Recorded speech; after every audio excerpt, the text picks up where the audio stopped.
Shalom, my friends, from here in Israel. I am here in my office and I've been thinking all day, what does God want us to learn from the tragic killing of two heroic, amazing young people who were killed, who were gunned down in Washington, D.C., and they were workers of the Israeli embassy.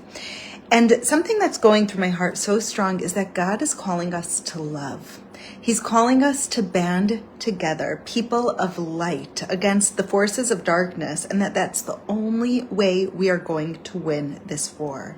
I remember after 9/11, it was so clear that there were Islamic extremists who were trying to destroy America, destroy the values of the West, and that we had to band together against Islamic extremists. And who would have thought that that evil and that darkness and that desire to destroy would go so deeply into all parts of society in the West, that we're seeing a killing of two people simply because they represented Israel.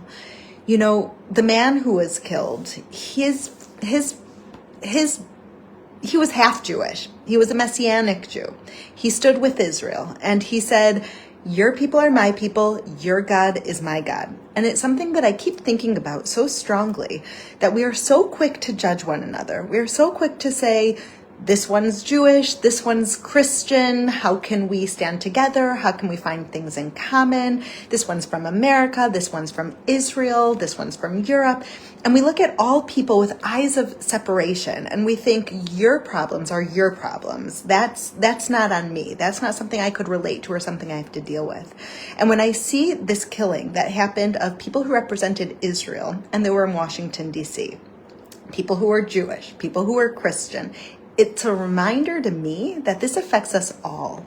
And if it affects us all, then we have to stand together in love and finding our commonality and finding the support for one another that we need now more than ever. And so as I look at what's happening, I hear God calling us to love. I hear him calling us to turn to those who are fighting the same battle, this battle of light versus darkness, of good versus bad. And if you want to know what that battle is, you just have to look at the voices and the words of our enemies. What our enemies have been saying for many years is that first they're going for the Saturday people, the Jews, and then they're going for the Sunday people, the Christians. They've been saying first they're going for the little Satan, Israel, but then they're going right away for the big Satan right after. That's America. And in this one horrible attack, we're seeing all of that come to fruition. We're seeing that this darkness is trying to take over and they're doing exactly what they've said. And so I see our answer as people of light, people of love, people of hope, people of God, that we no longer have the luxury to stand apart in what differentiates us. We no longer have the right and the privilege of being able to say, it doesn't affect me. It doesn't affect me. We have to look at God and say, I am my brother's keeper. Hineni, here I am. And so all day, since I heard the news of this horrible killing of two beautiful young people who are going to get engaged next week in Jerusalem, they were planning on traveling to Jerusalem to get engaged. All day what I'm thinking about is this one attack represents everything. The attack on Jews, the attack on Christians, the attack on Israel, the attack on America. And Isaiah said very, very clearly in his prophecies from thousands of years ago, he said, at the end of days, darkness will be called light, light will be called darkness, good will be called bad, and bad will be called good. And that's exactly what we're seeing. But as people of faith, we can't be fooled. We realize that these dark forces are really dark. We realize these evil forces are really evil.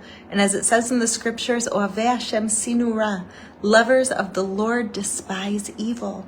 We are called to despise evil. But what that means is that for people of light and love and hope like us, we're called to love Jews and Christians, Americans and Israelis, people who recognize that our enemies put us in the same boat. And now is the time that we have to do the same. We have to look at one another and say, Hine ma tovu manaim shevet achim gam yachad.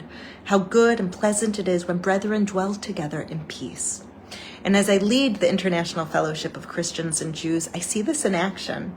Just 2 weeks ago, I was on the border with Syria as the fellowship sent food and medical aid inside of Syria to help persecuted Christians. We are on the ground every day in Israel helping persecuted Jews. In Israel, we're helping Holocaust survivors with food. We're helping young children with food. We're placing bomb shelters to save the lives of all the people of Israel.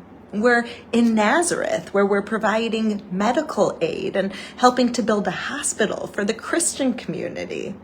And so we have to, my friends, we have to heed the word of our ancestors and stand together. We have to stand together as people of light. And it's something I can't stress enough. We've lost the privilege of being able to look at one another and say, we're different. Jews, Christians, Americans, Israelis, and therefore we aren't going to stand together. We are in the same boat, facing the same threat. And if we don't band together now in love, despite our differences, with Jews being proud Jews and Christians being proud Christians, with Israelis being proud Israelis and Americans being proud Americans, but doing it in brotherhood with love. If we don't do that, we are going to face, God forbid, the same dark fate of our enemies knowing the only way to conquer us is to divide us. And so now, my friends, is the time that I feel God calling so strong. Now is the time to love. So I'm sending love to you, exactly how you are, exactly who you are, and we have to stand together to recognize we are stronger together. There is no room for conflict. Hine ma tovu manaim shevet achim gam yachad. How good and pleasant it is when brethren dwell together in peace. I pray that we will all take those words to heart. Shalom. And if you feel like you have a church ministry group or friends or family members who need to hear this message, please, please, please share it. Share it with the world. The only answer right now to this hatred and darkness is to love.